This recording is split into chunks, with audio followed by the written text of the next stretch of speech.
Hola, Dios les bendiga, les saluda el pastor Marcelo Parrelia. Estamos aquí transmitiendo desde nuestro programa Ministerios de Fe y hoy nuestro invitado es el hermano Héctor Roche. Él va a traer su testimonio, su vida, cómo fue, dónde él nació, cómo él vivió en la religión de los mormones. Y hoy él salió, ¿en qué afectó su vida? ¿Cómo fue? Entonces, sea bienvenido, Héctor. ¿Cómo estás tú? Muchas gracias por el espacio. Acá estoy muy bien para poder charlar un ratito. Contame, ¿de qué ciudad sos? Yo soy de la ciudad de Bahía Blanca, provincia de Buenos Aires, Argentina.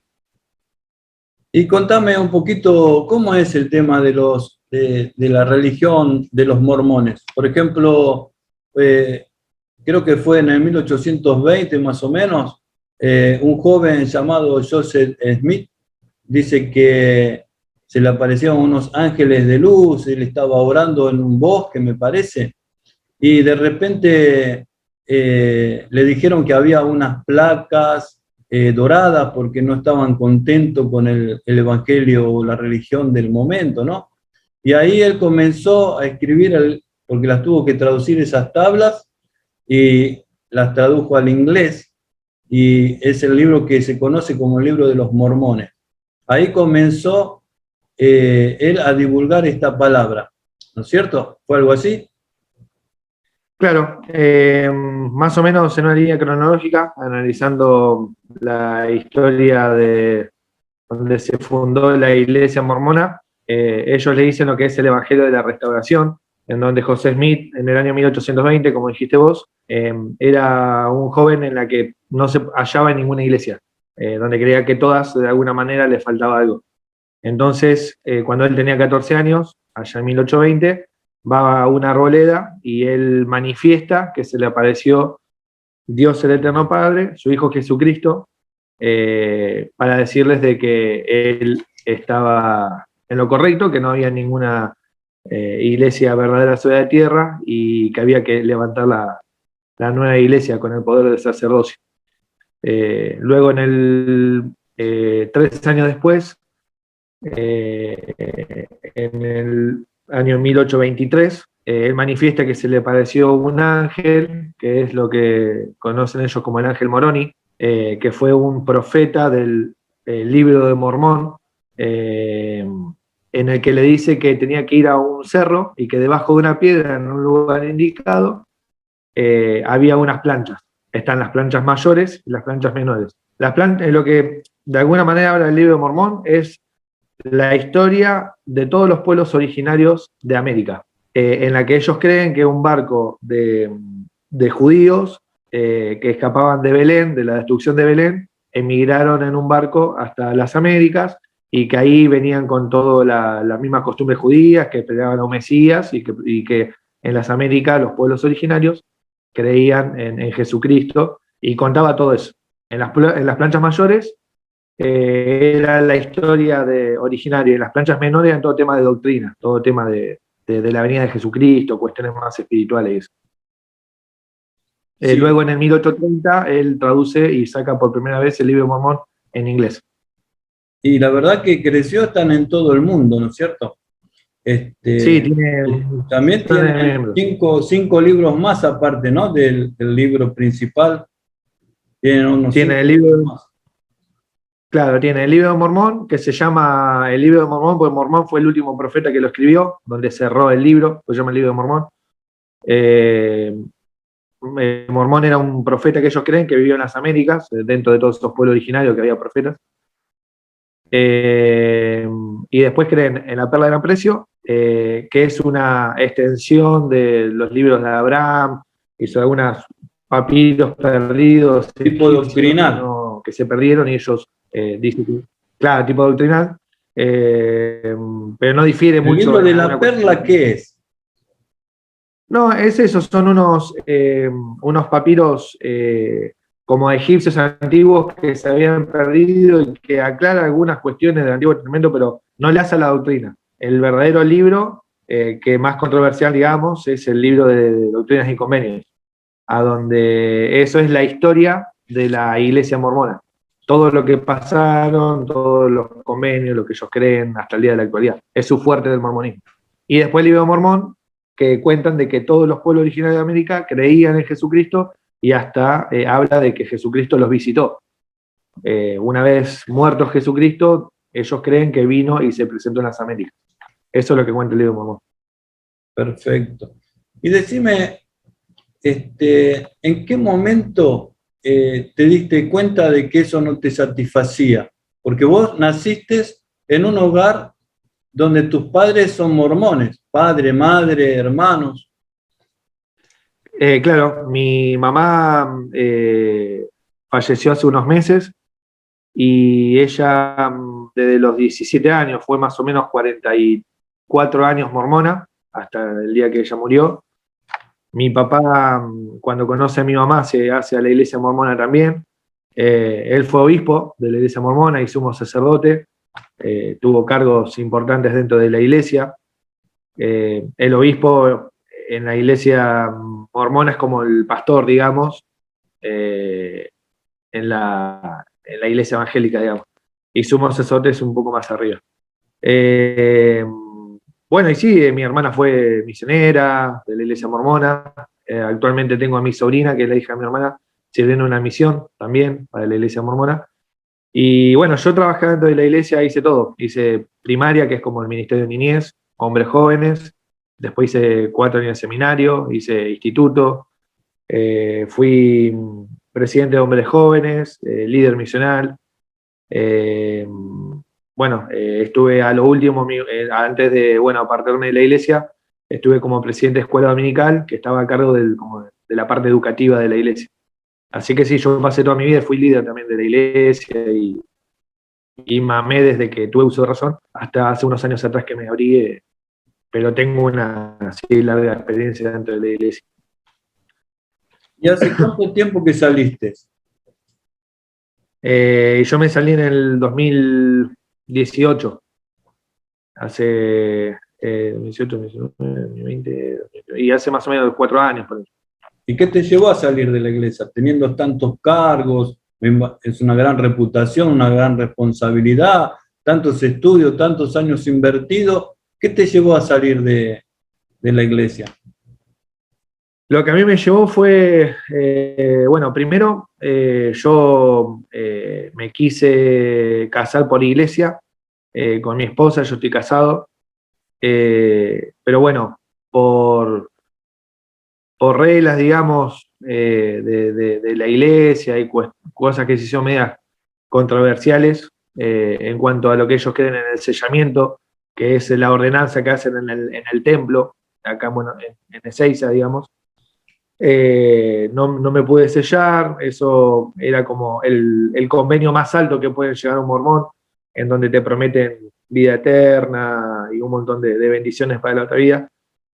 No lo pude hacer por cuestiones que, si querés, le apartamos un cachito para hablar en cuanto a los convenios en un ratito. Pero bueno, eso fue un detonante. El segundo fue que mi hermana falleció. Ella le agarró un cáncer terminal de ovarios y a los 3 meses murió. Entonces, ella falleció antes de alcanzar de casarse. Entonces, lo mismo, es como que se ponía en juego, digamos, muchas cuestiones de a dónde iba a ir ella, qué iba a hacer de ella, qué iba a lograr, qué no.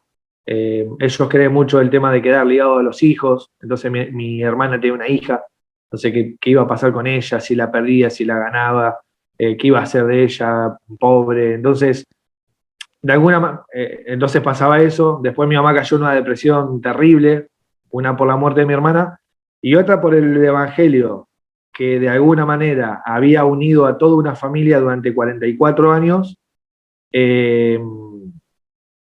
Todo lo que en algún momento había dado felicidad y una esperanza, se le estaba volviendo en contra. ¿Por qué? Porque mi mamá y papá se habían divorciado hace unos años. Entonces, mi papá, por ejemplo, había rehecho su vida. Entonces, los hombres tienen como algunos derechos diferentes a los de las mujeres. Entonces, mi papá estaba feliz, casado de vuelta, y mi mamá no se había podido volver a casar. ella iba a perder a su hija fallecida, al igual que mi hermana, mi sobrina. Entonces empecé a ver que el Evangelio o te daba un montón de cuestiones de, de vida eterna, re lindas y todo de la familia, o de golpe a porrazo no lo cumplías y te pasaba por arriba y sufrías un montón. Y en base a todo eso, más la experiencia que yo estaba pasando y que discutí seriamente los convenios que ni los propios líderes me podían dar acá y que me parecía muy rebuscado el Evangelio, y fue una pregunta: ¿Dios es esto? ¿Dios tiene misericordia? ¿Dios es un Dios selectivo? Para los que alcanzan algo así, para los otros no. Dios nos ama a todos por igual. Esta es la iglesia en cual deposité toda mi vida, que de golpe por porrazo estás todo bien y si no, por ahí sufrís un montón.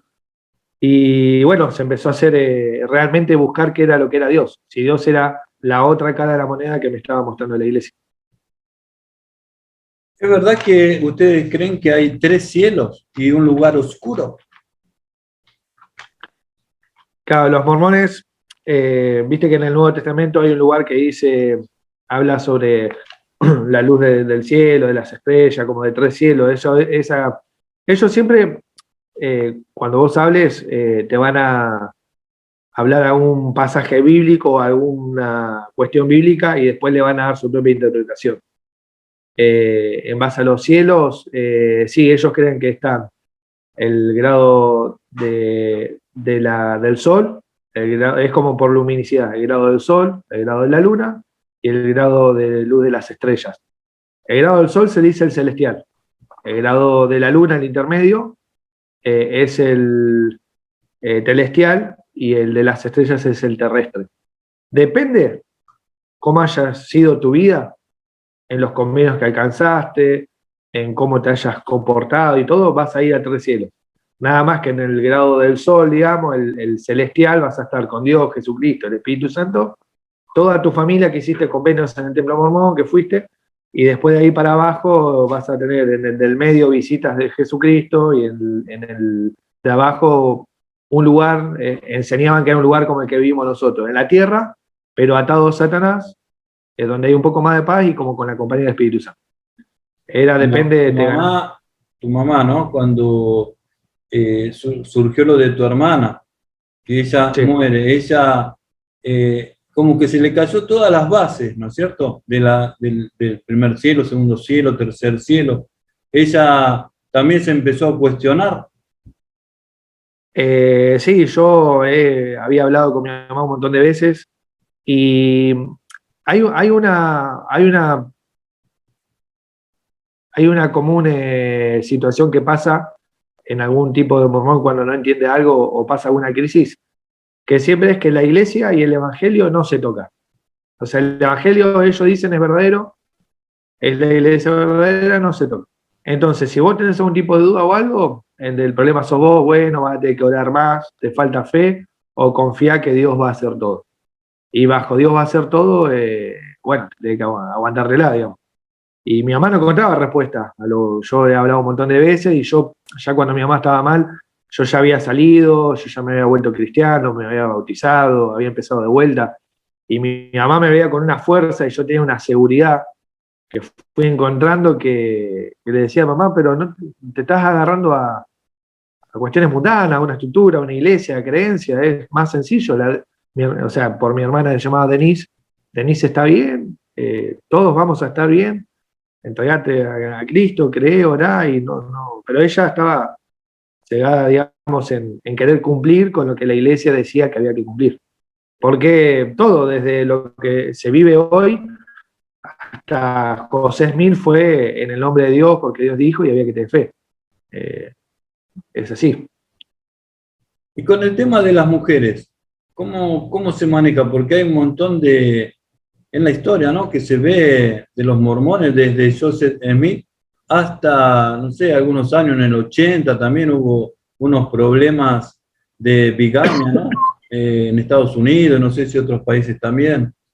Claro. Eso hasta el día de hoy lo cumplen. ¿Se casan también o se bautizan por los muertos? Claro, bueno, vamos por partes, son dos temas. El tema número uno, que es el tema de lo llamado de la poligamia, como quien dice. Eh, Eso es verdad que ocurrió en un contexto histórico, que es así. Cuando después del año 1830 que José Smith escribe el primer libro de Mormón, empieza a tener seguidores masivos, gente que se une en la iglesia y se va fundando la iglesia. Luego de eso,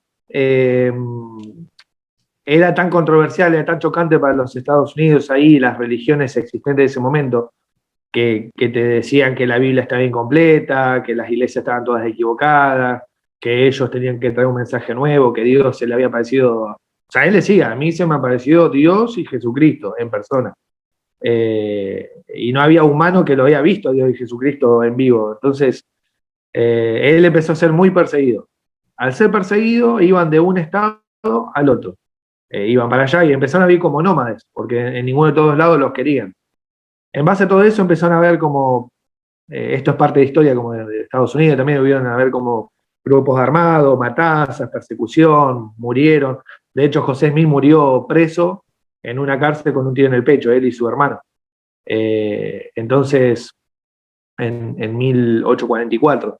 Así que, en base a todo esto que te estoy contando, iban quedando muchas mujeres viudas. Esto es lo que cuenta la historia. Incluso la iglesia mormona, ustedes pueden entrar a la página de la iglesia y hay unos manuales en la biblioteca para descargar, que es abierto a todo el mundo, que se llama Santos, y son 3 tomos en donde cuentan la historia de la restauración de la iglesia mormona. Y ahí cuenta todas estas cuestiones que estoy contando yo.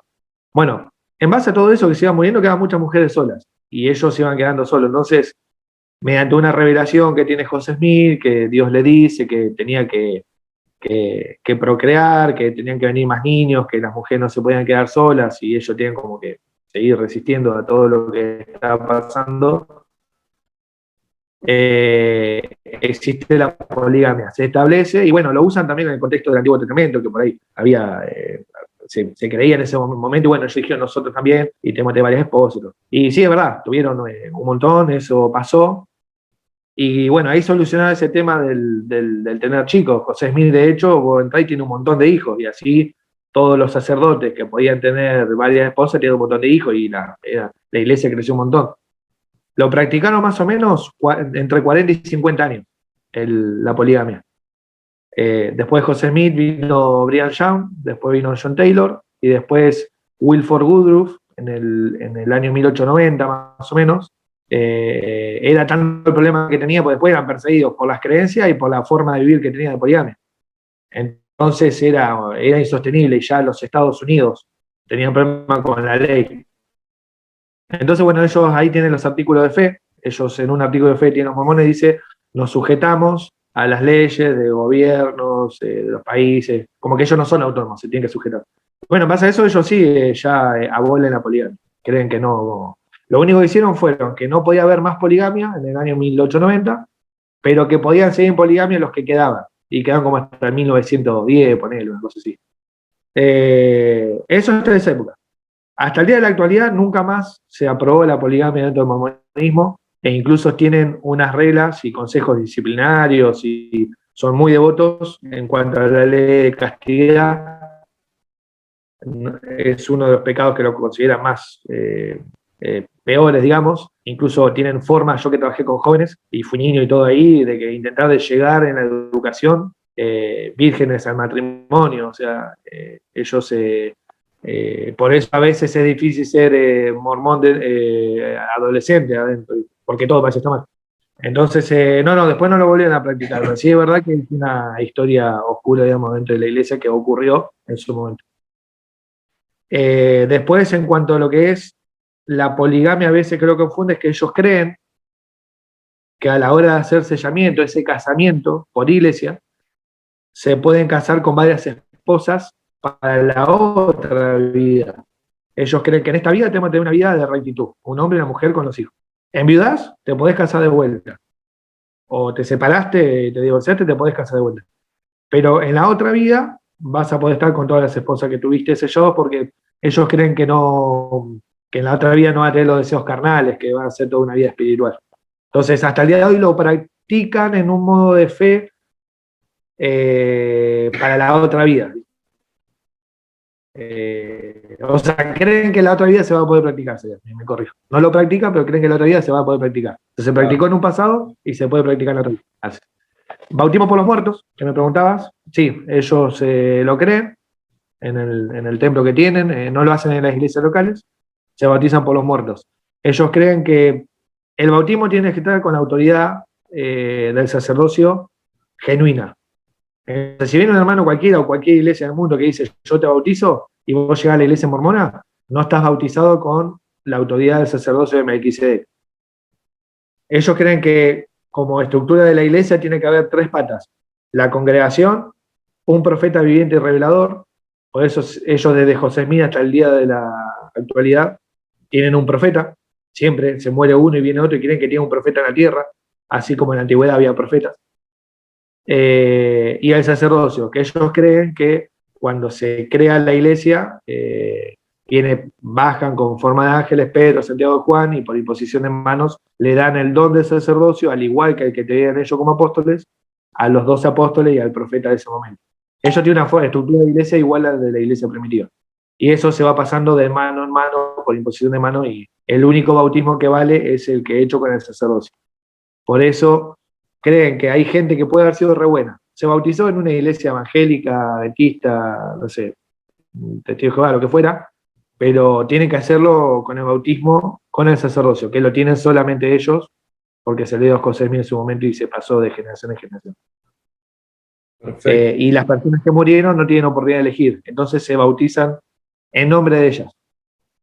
Viene una persona, se hace una ordenanza y dice, no sé, poné Franco Pérez, poné Franco Pérez, te bautizo por y a favor de, no sé, Marcelino Troviani de Italia, que nació en 1805, y lo bautizan simbólicamente. Y ellos creen que hay un mundo de los espíritus y toda la gente que murió está como en una prisión espiritual o está esperando. Entonces, cada vez que acá en la tierra, en los templos mormones de todo el mundo, se bautizan por los muertos, esa gente, ellos aceptan del otro lado del velo, digamos, y se van liberando para irse con Dios. Pero sí. Esa es la simbología. Perfecto. Y decime, desde que vos saliste de la iglesia mormona, vos ya me contaste que te bautizaste, que estabas feliz, que hablabas con tu mamá, con tu padre, no sé, ¿no? Ahora, ¿qué es lo que cambió tu vida, no es cierto? ¿Cómo te mantenés? ¿Qué diferencias ves de la iglesia con Jesús? ¿Y por qué, vamos a decir, te cierra la fe en Jesucristo? Bien. Bueno, yo hoy me congrego en la Alianza Cristiana Misionera de Punta Alta. Y lo primero que yo, vamos a también aclarar que yo caí rendido, de la peor manera. Cuando yo era mormón, todo el proceso que pasé, el mormón ya en salida, sufría horrores. Yo he llegado a llorar a los pies de mi cama pidiéndole por favor a Dios que se apiade de mí porque sentía que me iba a volver loco. Sentía la presión, yo era líder de la iglesia, la presión de la iglesia, la presión de los líderes, yo era el líder, el disgusto para mi familia, mi mamá depresiva por el evangelio que estaba re mal y por la muerte de mi hermana y yo le tenía otro disgusto, mi papá el líder de la iglesia que era una realidad terrible. Y sufrí tanto en mi salida de la iglesia mormona porque sentía que me estaba como volviendo loco, porque tenía la presión de yo ser líder. Imagínate, yo estaba a cargo de la educación de la iglesia. Yo no podía seguir predicando algo que no sabía si estaba bien. O sea, para mí era terrible. Y de mí recaía todos los maestros que yo tenía que instruir, porque yo era presidente de la parte educativa. Entonces era terrible para mí. Después, en el contexto de mi mamá con la depresión de haber perdido a una hija, que es algo terrible, mala respuesta del evangelio que no le daba, respuestas, más enfrentada a la iglesia, a obispos, sumos sacerdotes, a toda la gente que me vio crecer dentro de la iglesia, fue terrible. Bueno, mi papá que era líder, ni hablar, una deshonra. Incluso hoy no tengo trato con él. Yo, digamos, tuve que pagar un precio del hecho de haberme ido de la iglesia. Y bueno, en esas épocas yo lloraba a los pies de mi cama. Terrible, sentía que me estaba volviendo loco. Sentía la presión en el contexto social. Yo al irme perdí relaciones de trabajo, amigos, gente que me veo crecer. Tuve que enfrentar a mi familia, a los líderes de la iglesia. A mí cuando me fui a la iglesia me dijeron apóstata, o sea, me tocó vivir, me hirieron. No digo que todos los hermanos sean igual, pero hay gente que por ahí, lamentablemente, una salida de un líder así lo canaliza por ahí para mal. Y bueno, la cosa es que yo sufrí muchísimo. Y tenía la presión, porque siempre juegan como con el miedo, ¿viste? O sea, te vas y la condenación. Entonces salir para mí implicaba encarar todo eso y pensé en mi familia. Tenía miedo de condenar a mi familia, a mis hijas, a mi esposa, a arrastrar todo por dudas mías, y si era yo que me estaba volviendo loco. Y bueno, como decía, he llegado a llorar al pie de mi cama. He pedido a Dios que se apiade de mí porque sentía que me iba a morir. Y bueno, en base a todo eso, pero con una fuerte convicción de encontrar a Dios, que tenía que ser de otra manera del cual yo lo estaba creyendo, bueno, empecé a buscar, como dice, el que busca encuentra. Si vos buscás de corazón, por más que estés adentro del mormón y sea hijo de fulano y sea líder, vas a salir. Y así en cualquier contexto de la religión que estés. Y yo tuve ese hambre de encontrar a Dios, de encontrar lo que se manifiesta y me muestre que era. Y bueno, fui rendido, ya había tocado fondo. Y bueno, fui a una iglesia muy grande en ese momento, pero no tenía tanto acceso al pastor, era por ahí, necesitaba un mentoreo, un acompañamiento, porque yo tenía mucha información en la cabeza. Y bueno, ahí es donde lo conocí a Patricio Marchán, a mi pastor de la Alianza, y él me cobijó, sin juzgarme de dónde venía, me dijo, bueno, anotado en un papel, todas las preguntas que tenga, de todos los temas, de teología, de lo que quiera, y vamos a trabajarlo juntos y vamos a orar, con la Biblia de por medio. ¿Crees en la Biblia? Sí. Y bueno, y empecé a desayunarme de cuestiones de doctrina, y empecé a sentirme bien, hice la oración de fe, tuve 2 o 3 sueños que fueron para mí, declaraciones para mí, cuestiones personales, pero que me mostraron como que Dios siempre me conoció. Y encontré respuestas en el libro de Efesios 2, en Efesios 1, Efesios 2, que lo puedo leer. Sí, por favor. Dice, y Él os dio vida, Efesios 2, Efesios 1, capítulo 2, el Evangelio de la Gracia, ¿sí? Donde explica el apóstol Pablo todo esto. Dice, y Él os dio vida a vosotros cuando estabais muertos en vuestros delitos y pecados, en los cuales anduvisteis en otros tiempos, siguiendo la corriente de este mundo, conforme al príncipe de la potestad del aire y el espíritu que ahora opera en los hijos de desobediencia, entre los cuales también todos nosotros vivimos en otro tiempo en los deseos de nuestra carne, haciendo la voluntad de la carne y de los pensamientos, y éramos por naturaleza hijos de la ira y lo mismo que los demás. Pero Dios, que es rico en misericordia por su gran amor que nos amó, aún estando nosotros muertos en pecados, nos dio vida juntamente con Cristo, por gracia sois salvos. Y juntamente con Él nos resucitó, y asimismo nos hizo sentar en lugares celestiales con Cristo Jesús, para mostrar en los siglos venideros las abundantes riquezas de la gracia en su bondad para con nosotros en Cristo Jesús. Porque por gracia sois salvos, por medio de la fe, y esto no es de vosotros, pues es don de Dios, no por obras, sino para que nadie se gloríe. Porque somos hechura suya, creados en Cristo Jesús para buenas obras, las cuales Dios preparó de antemano para que anduviésemos en ellas. Y ahí yo dije, basta investidura, basta sellamiento, basta esforzarme por buscar, basta la carrera de la línea del currículum que tenés que hacer para lograr, basta de sufrir, basta de todo esto. Dios me estuvo siempre esperando. Yo andaba por el mundo, pero Dios me rescató. Y en otro de Efesios dice que Él nos conocía de antemano y nos adoptó en su familia. Y también me da las perspectivas de la eternidad. Dice, el lugar celestial al lado de Cristo. O sea, lo dice Dios, es la palabra. Y me di cuenta que la misma Biblia que había estudiado siempre, no sé, por alguna circunstancia no la había estudiado de la misma manera. O en el mormonismo ciertos versículos los pasás por alto. Y me cambió la vida. Me cambió la vida y adquirí seguridad, identidad. Creo que es eso, como decir, yo siento identidad. Hoy, ¿quién me corre de lo que yo siento? De lo que yo sé a dónde voy a ir. Hasta te digo, morirme, me muero, sé a dónde me voy. O sea, ¿me entendés? Antes no sabía qué iba a ser de mi mañana y no sabía si Dios me iba a agarrar un ataque de ira por irme de mormón y me iba a matar. Entonces, pues lo vivía así, ¿viste? Entonces, hoy mi vida es totalmente otra. Perfecto.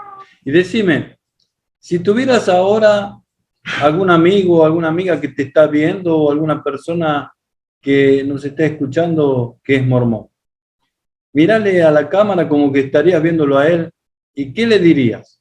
Lean las escrituras, léelas de vuelta. Si las leíste, léelas de vuelta.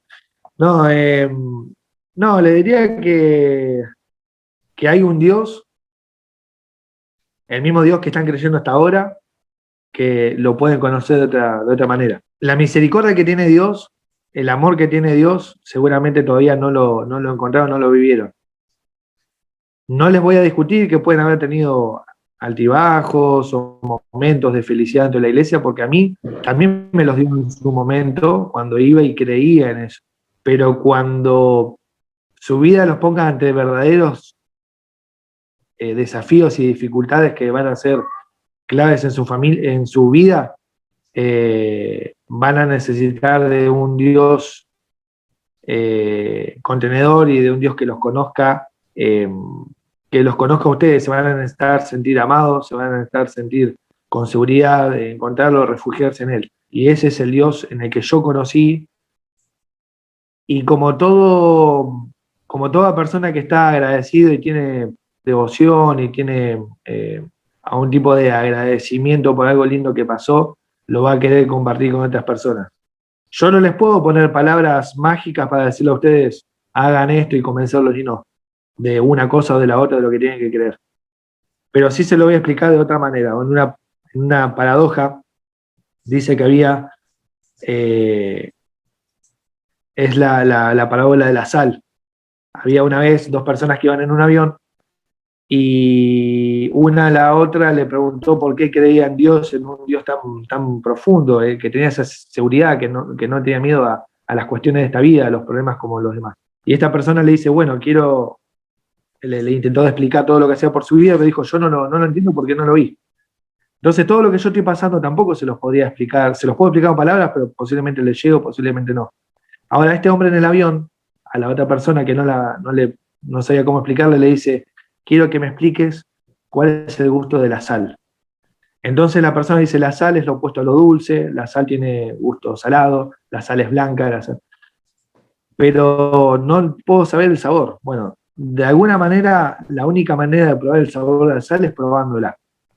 Eso es la realidad.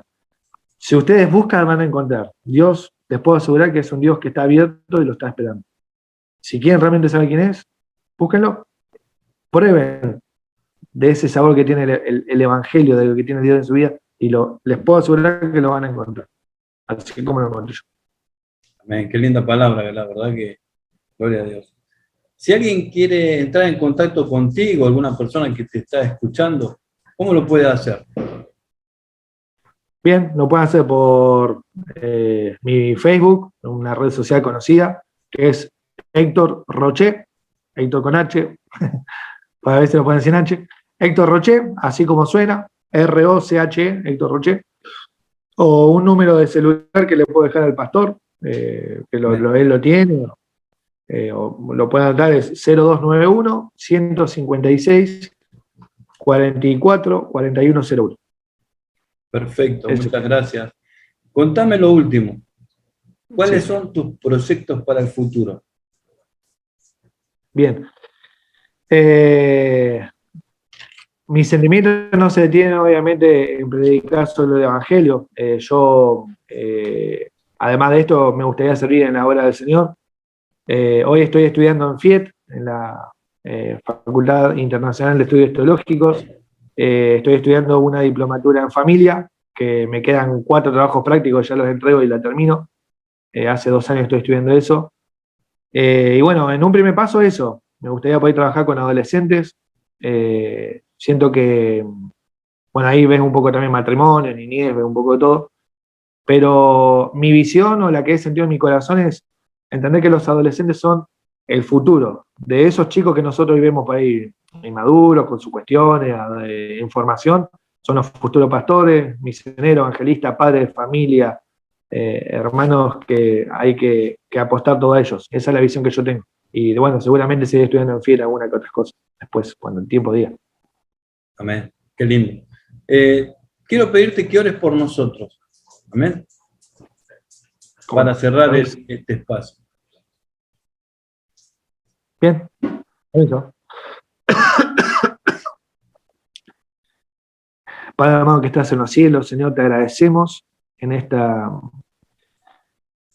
tarde por tener este momento para buscarte, Señor, para hablar de ti, de tus cosas. Te agradezco, Señor, por este testimonio que me han tocado transitar circunstancias muy difíciles en mi vida, Señor, pero te agradecemos porque yo soy la muestra, Señor, de que vos sos un Dios fiel, que sos un Dios perseverante, que sos un Dios que tiene misericordia, que conoce a sus hijos y me has rescatado, Señor, y hoy puedo ser de luz, Señor, para todas las personas que me rodean. Dice tu palabra, Señor, que donde hay dos o más en tu nombre, en el medio de ellos tú estás, Señor. Sabemos que estás con nosotros y con todas las personas que van a escuchar este mensaje. Te pedimos, Señor, que bendigas a todas las personas que puedan escuchar estas palabras para que puedan ser de ayuda para sus vidas, Señor, para que puedan encontrar una salida, para que puedan encontrar respuestas a sus dudas, que nos sigas, Señor, usando como herramientas en tus manos para poder obrar y para poder glorificarte, Señor. Que sea tuya toda la honra, Señor, toda la gloria. Te agradecemos, Señor, por el espacio también del pastor Marcelo, Señor, por estos encuentros que él hace, para que puedas poner muchas más personas en su camino, Señor, para que también puedan ser de bendición para los demás. Bendigo su vida, Señor, su ministerio, y te pedimos por todas estas cosas, Señor, en el nombre de nuestro Señor, amado Jesucristo. Amén. Amén. Muchas gracias, Héctor, por haber estado aquí con nosotros. Yo sé que tenés muchas cosas para hacer, pero has dedicado este tiempo para estar con nosotros. Querido amigo, amiga, quiero decirte que te dejes usar por Dios y que compartas este video a otras personas, que muchas personas tienen que escuchar este testimonio, porque Dios es un Dios real, un Dios presente, un Dios de amor, un Dios que quiere bendecirte, quiere ayudarte, quiere revelarse a ti. Y tú eres un instrumento en sus manos. Comparte este canal, suscríbete en el canal, sé parte de esta iglesia virtual. Amén. Que Dios te bendiga y gracias una vez más por estar aquí con nosotros. Dios te bendiga. Hasta luego. Gracias.